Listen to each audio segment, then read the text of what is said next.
세상에 떠도는 기묘한 괴담들. 첫 번째 이야기 공포소설을 읽으며 겪었던 소름 끼치는 괴담. 언제부터였을까? 그래, 대학교에 들어가고 나서부터였지. 처음 맞이한 대학 1학년 생활은 그저 바쁘기만 했고, 공부를 열심히 하겠다는 생각은 이미 사라진 지 오래였다. 개강 총회 때부터 선배들에게 인사를 다니고, 이후에는 잦은 술자리로 인해 매일 아침 속이 쓰려왔다. 처음에는 인맥을 쌓고, 선배들에게 잘 보이기 위해 즐겁게 임했지만 이제는 피하고 싶었다. 하지만 피한다고 피해지는 건 아니었다. 어제도 선배들과 술자리가 있었다.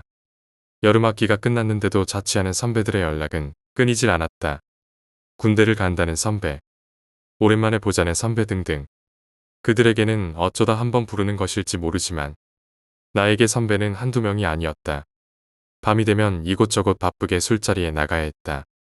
처음 입학했을 때 혼자가 되고 싶지 않아서 무리해서 많은 사람들과 친해지려 했던 것이 문제였다. 그때는 사람들과 친해지면 나중에 도움이 될 거라고 생각했지만 아무리 친해져도 1학년들은 그저 선배들이 필요할 때 부를 수 있는 존재였다. 그나마 선배들과 만나면서 좋은 점이 있다면 술값이 많이 들지 않는다는 거였다. 아니, 오히려 술값을 냈다면 돈이 없다는 핑계라도 댈 수 있었을 텐데 핑계조차 없었다.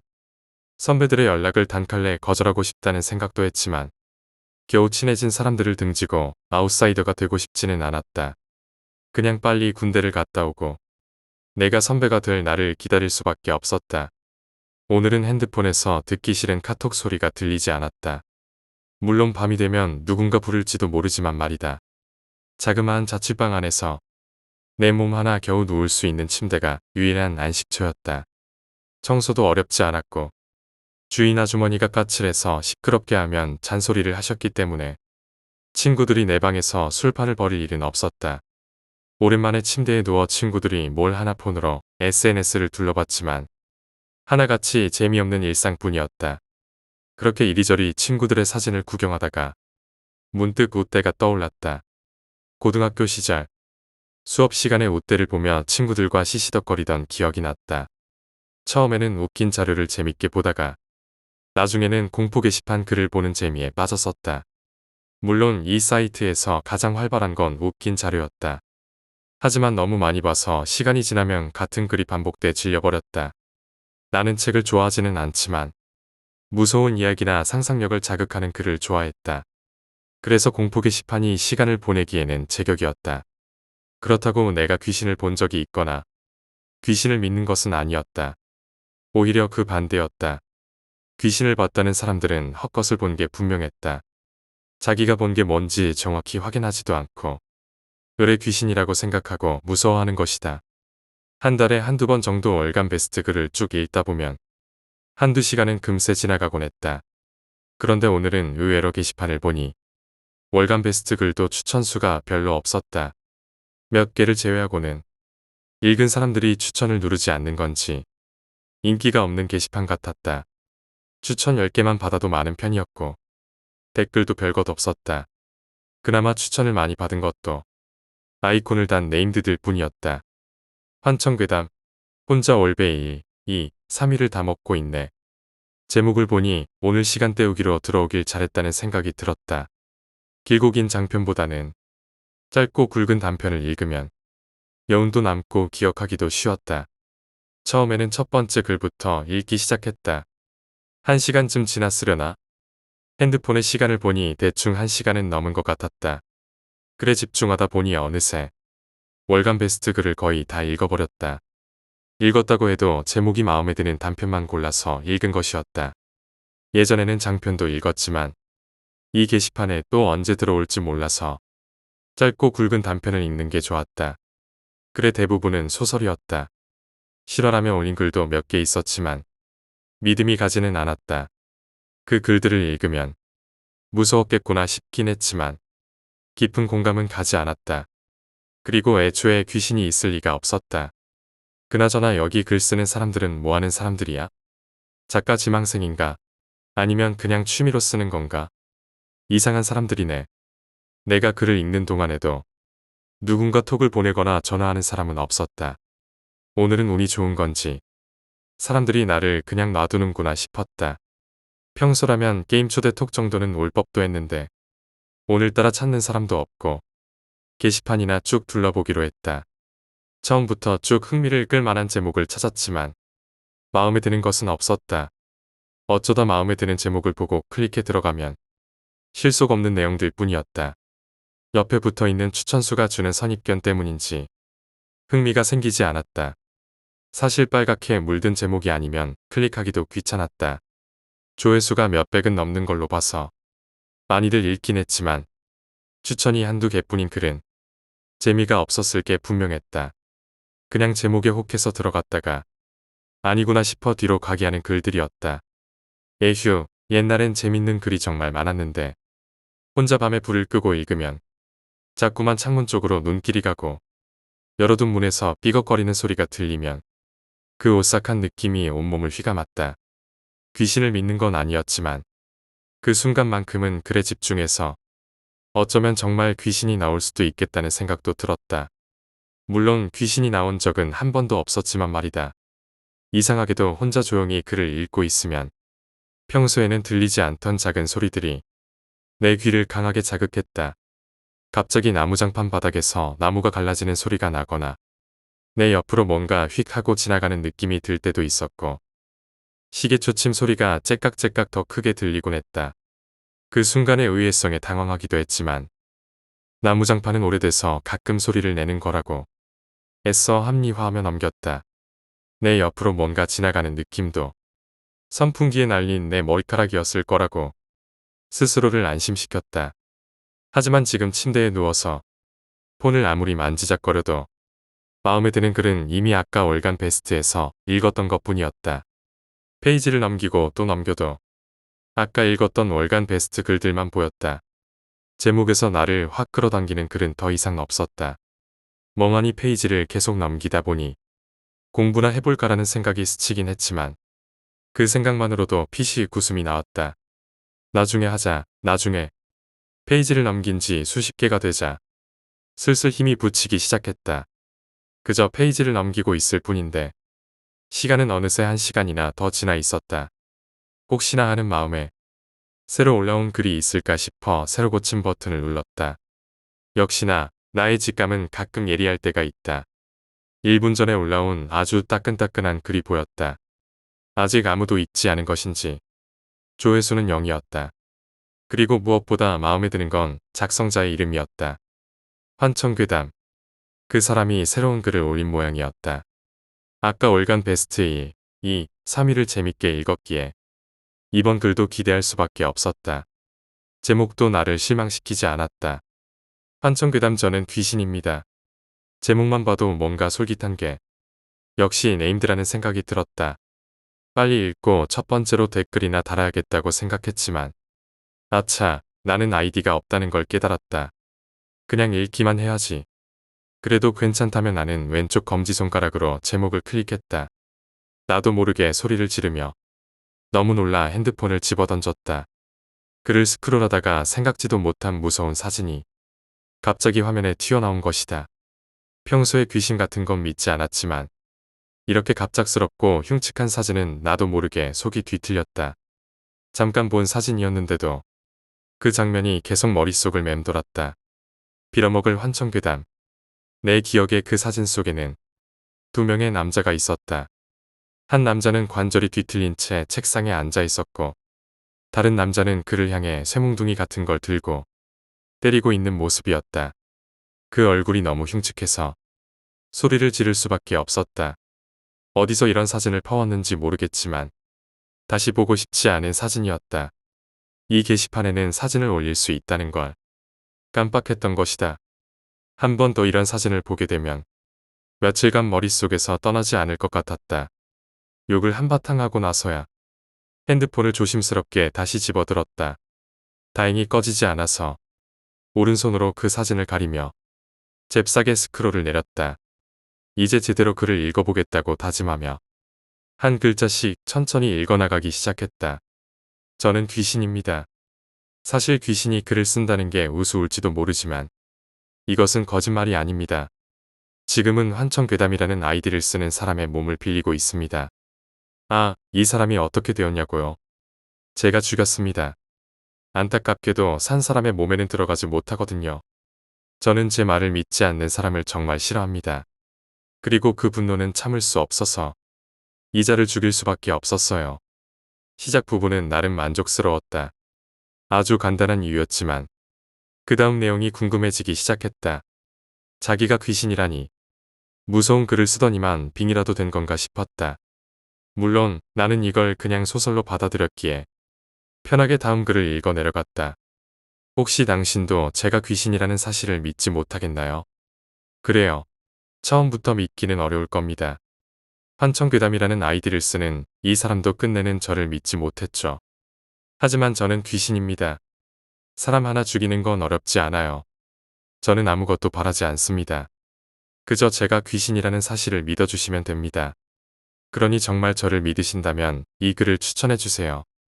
믿지 않으신다면 그냥 나가세요. 단지 제가 당신이 저를 믿는지 확인하고 싶을 뿐입니다. 다시 말씀드리지만 저를 귀신이라고 생각하신다면 이 글을 추천해주세요. 글은 여기서 끝이었다. 기대하고 들어왔던 글이었지만 무서운 사진과 허접한 추천 유도글에 불과했다. 예전에 이런 추천 유도글이 유행했던 적이 있었다. 한때 인기를 끌었던 패턴이 다시 돌아온 것이었다. 유명한 네임드 작가라 기대했는데 이런 허술한 글이나 써놓다니 실망스러웠다. 추천을 눌러본 적도 없고 이번에도 누를 생각은 없었다. 오히려 뒤로 가기를 누르고 목록으로 돌아가려 했다. 그런데 그때 새로 올라온 글이 하나 더 보였다. 작성자는 역시 환청괴담이었고 제목은 환청괴담 저는 귀신입니다였다. 방금 전에 올린 글을 금방 지우고 새 글을 올린 모양이었다. 첫 번째 글이 너무 실망스러웠기에 다시 들어가고 싶지는 않았지만 호기심이 강하게 밀려왔다. 이번에도 추천 유도 글일까? 아니면 무언가 다른 이야기를 풀어놓았을까? 글을 클릭하면서 목록을 쭉 훑어봤는데 이상한 점을 발견했다. 방금 전에 올린 첫 번째 글이 목록에서 사라져 있었다. 그리고 방금 올라온 두 번째 글도 조회수가 0이었다. 네임드 작가의 글을 내가 첫 번째로 읽는 건 좋았지만 글을 쓰고 바로 지우는 건 좀 이상하게 느껴졌다. 하긴 실수했나 보지. 이번에도 글을 클릭하자 처음 글과 마찬가지로 공백이 많았다. 이번에도 공백을 대충 넘기다가 무서운 사진이 갑자기 튀어나올까봐 이번에는 조심스러워졌다. 왼손가락으로 화면을 가리고 오른손으로 천천히 스크롤을 내렸다. 역시나 이번에도 사진이 있었다. 하지만 왼손가락으로 가리고 있어서 사진은 보지 않았다. 배경만 봐도 첫 번째 글의 방과 관련된 사진이라는 걸 알 수 있었다. 다행히 사진을 남기고 글을 다시 읽기 시작했다. 추천을 누르지 않으셨네요. 저를 믿지 않으셨나봐요. 아니면 습관처럼 뒤로 넘기셨나요? 이 문장을 읽자마자 전곡을 찔린 기분이 들었다. 이놈이 내가 추천을 누르지 않을 걸 미리 알고 쓴 건가? 이런 식으로 공포감을 주는 건가? 갑자기 어딘가에서 소름이 돋았다. 화장실 쪽으로 스르륵 고개를 돌리게 되었지만 그저 내가 보인 건 떡진 내 머리뿐이었다. 그냥 운이겠지. 이런 글에 넘어갈 내가 아니지. 나는 다시 글을 읽기 시작했다. 하지만 제가 분명히 말했잖아요. 저는 귀신입니다. 그리고 제 말을 믿지 않는 사람들을 정말로 싫어합니다. 그리고 제 말을 믿지 않는 사람들을 정말로 싫어합니다. 사실 그냥 싫어하는 정도가 아니에요. 저를 믿지 않는 사람들은 무조건 죽여버릴 겁니다. 아주 고통스럽게 말이죠. 제가 싫어하는 사람들의 비명소리는 저를 안심시키거든요. 그런데 당신이 저를 믿지 않다니 점점 당신이 싫어지네요. 죽이고 싶어요. 정말 죽이고 싶다. 아무도 저를 믿지 않는 이유가 뭘까요? 죽이고 싶어. 내가 어려운 부탁을 한 것도 아니잖아요. 안 되겠어요. 지금 당장 당신을 죽여야겠어요. 당신 집에 가서 문을 열어줄 거죠? 내 비명소리가 정말 듣고 싶어. 뭐 이런 미친놈이 다 있나 싶은 생각이 들었다. 그때였다. 갑자기 자취방 문을 누군가 두드렸다. 초인종 같은 건 없는 자취방이라 누군가 방문할 때면 이렇게 문을 두드렸다. 하필 이런 글을 읽고 있던 타이밍에 문을 두드리다니 너무 놀라서 핸드폰을 떨어뜨리고 말았다. 솔직히 너무 무서웠다. 나는 한 번도 귀신을 본 적도 없고 믿어본 적도 없었지만 이 순간만큼은 정말 귀신이 있을지도 모른다는 생각이 스치고 있었다. 노크 소리가 일정한 간격으로 나의 귀를 때리고 있었다. 침대에 누워있던 나는 일어났지만 발이 떨어지지 않았다. 머리엔 식은땀이 흘렀고 발소리가 들릴까 두려워 움직이지도 못했다. 만약 정말로 아주 작은 확률이라도 그놈이 귀신이라면, 그놈이 이곳에 찾아왔다면 나는 어떻게 되는 거지? 갑자기 아까 왜 추천을 누르지 않았을까 싶은 생각이 들었지만 이미 부질없는 후회였다. 이번에는 문고리가 움직이기 시작했다. 나는 숨을 죽인 채 그저 문고리 쪽을 바라볼 수밖에 없었다. 침대에 앉아 눈을 질끈 감고 몸을 움츠린 나에게 들리는 소리가 달라졌다. 문고리가 제대로 맞닿으면서 천천히 비틀어졌다. 문이 조금씩 열리기 시작했다. 그리고 그 뒤로 누군가의 모습이 천천히 드러나고 있었다. 학생, 있었구나. 왜 문도 안 열고 있어? 자고 있었나 보네. 그 목소리는 주인집 아주머니였다. 평소에는 귀찮게만 느껴지던 주인집 아주머니였지만 오늘만큼은 그저 반가웠다. 몸이 너무 굳어 있었던 탓에 다리에 힘이 풀려서 일어설 수도 없었다. 귀신은 개뿔, 제대로 한번 쏘갔구나. 자고 있었어요. 그런데 무슨 일이에요? 자는데 미안해. 오늘 가스 점검하는 날이라 모든 자취방을 확인해야 해서 그래. 젊은이가 대낮까지 자고 있으니 참 한심스럽게 느껴지네. 아주머니의 퉁명스러운 말도 오늘은 그저 감사할 뿐이었다. 지금은 그저 살아있다는 사실에 안도의 한숨만 내쉴 수 있었다. 아주머니 뒤로 가스 점검을 하러 온 아저씨가 보였다. 내 자취방은 보일러가 방마다 따로 설치돼 있어서 몇 달에 한 번씩 이렇게 점검을 해야 했다. 잠시 실례할게, 학생. 아저씨는 신발을 벗고 좁은 자취방 안으로 들어와 능숙하게 베란다 쪽으로 향했다. 학생, 어쨌든 자는데 미안해. 아주머니는 다시 한번 퉁명스럽게 말을 뱉고는 돌아가셨다. 아마 예비 열쇠를 가지고 계셨기에 점검하러 들어오려고 아저씨를 따라왔던 것 같다. 다행히도 안심이 되자 아까 떨어뜨렸던 핸드폰을 다시 주었다. 핸드폰에는 아까 읽고 있던 글이 그대로 남아 있었다. 다시 보니 이 글은 그냥 낚시글에 불과하다는 생각이 들었다. 갑자기 집에 찾아온다니 타이밍이 너무도 기가 막혀서 웃음이 나왔다. 하필이면 이런 글을 읽고 있을 때 누군가 찾아오다니 정말 타이밍이 잘 맞은 공포글이었구나 싶었다. 덕분에 웃음이 났다. 나는 어릴 때부터 귀신을 믿지 않았고 그 신념은 나이가 들수록 더 강해졌었다.